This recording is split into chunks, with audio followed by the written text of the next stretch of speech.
Maradyaw na buntag sa tanan. I will be reporting on the results of the SEF study. Next slide, please. As Ma'am Nene has mentioned, SEF is tax attached to the real property. The SEF raised 32.98 billion in 2018, one-fourth or 19.79% of the local tax revenues of local government units in 2018. In relation to the total revenues of the local governments, the SEF contributed 4.82% based on COA and DBM reports. Compared to the 2018 DepEd budget, the SEF is merely 5.2%, but versus the MOE given to the regions by DepEd, the SEF is actually 15% bigger.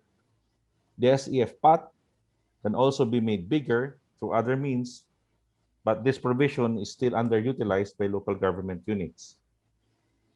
Next slide, please. On a per capita basis, the SEF distribution is skewed in favor of developed regions. The per capita share of a student from NCR would be 6,148 compared to 37 pesos only for a student from BARM, 320 for Region 5 in Bicol, and 285 for a student from Region 8. NCR accounts for 38, go back please. NCR accounts for 38% of the total SEF. Therefore, poorer regions have much less revenues which they can spend on education. The distribution of the MOE from DepEd appears more progressive on a per capita basis. The schools from NCR receive the smallest amount per capita of 376 compared to all the other regions. Each school receives an MOE based on number of classrooms, students, and teachers. And there is an equalizing factor in the MOE formula of the DepEd. MOE is intended for school supplies, utilities, janitorial and security services, etc. The distribution of the MOE from DepEd is less skewed compared to the SEF collection. 5 regions got 8 to 10% of the MOE from DepEd, while 8 regions got around 3% to 5%.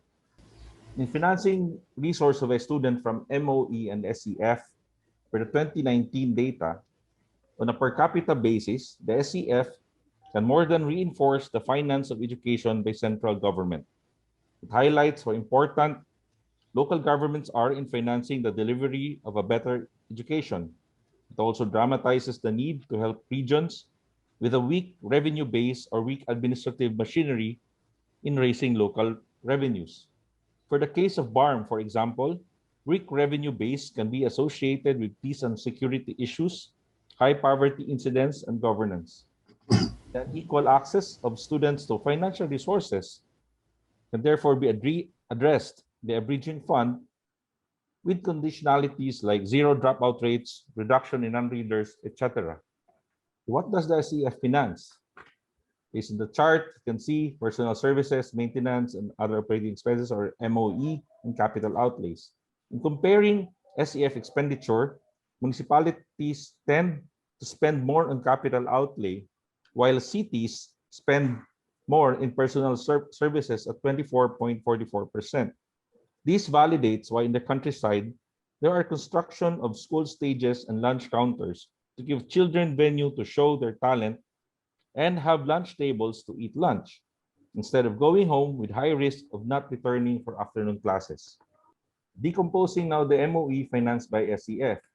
The top 3 priorities are school and office supplies, which accounts for 13% or 26%, utilities, and sports and cultural activities.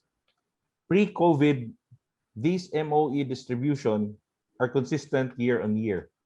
So what constitutes supplies? If we now break down the MOE, instructional materials includes the production of tests, which accounts for 39.51%, including remedial reading workbooks, and in big cities, they account also for library books.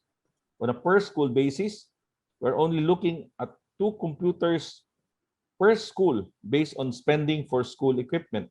Most popular equipment purchased is a sound system used for programs and activities. Little is left for medicine and health kits, and there are no reports on how healthcare is provided to children in public schools. So where does the MOE on sports go? Unfortunately, the biggest share is others. And in examining the document for others, the SEF documents provide no details, mostly support to sports or sports development. Another big expense is supporting athletic meets from regional, division, and other athletic meets. So what school activities does the SEF finance? The provision of food, 32.51% in school activities is paramount in the finance of school activities, as it is the most important factor that can attract parents to attend school activities. Some of the parents live far, so that's why food is a necessity. If needed, fundraising activities are done by school governing councils or PTAs to support some of the school activities. Support to scouting is also a very big expense for local school boards. Therefore, for special education, alternative learning, and early childhood development, very little is left. Under the projects and programs, this is where the alternative learning, early childhood care, and special education programs are being classified and funded. There's an even bigger share on others, which includes youth leadership and citizen development. It is only the alternative learning system that takes a major share of the MOE outside of others at 21.33%. What are the capital outlays financed by SEF? The budget for capital outlays mostly went to school buildings at 56.48%, or in the report, 1,836 school buildings or classrooms were built by local governments, compared to only 11, based on the DepEd 2018 report, only 11 of 47,000 planned classrooms was completed. Another major investment is the acquisition of school sites and repair and maintenance of classrooms and buildings. Where do expenses on repairs go? Majority really went to classrooms at 63.27%, followed by demolition of structures to build new ones. Others are fence, drainage, construction of drainage, and windows. What are the personal expenses financed by SEF? This chart clearly shows that almost 70% of the budget is spent on salaries and wages. The local school board in totality spent 7.6% of the SEF on the national scale on personal services. Local government units, due to limited plantilla positions of the DepEd, hire volunteer teachers, with some passing licensure exam for teachers. LGUs have various ways of incentivizing teachers. And this is part of the 15.85% under incentives or honoraria. And lastly, LGUs devote other sources for education. SEF is just part of the pie. LGUs use their general fund to supplement the special education fund, and in some cases, the amount sourced from the general fund is bigger than their SEF collection. LGUs spent 31.9 billion from their general fund in 2019, with 60% spent on MOE. As requests for financial support are incessant. Together with SEF, LGUs contributed 68.5 billion in the finance of education.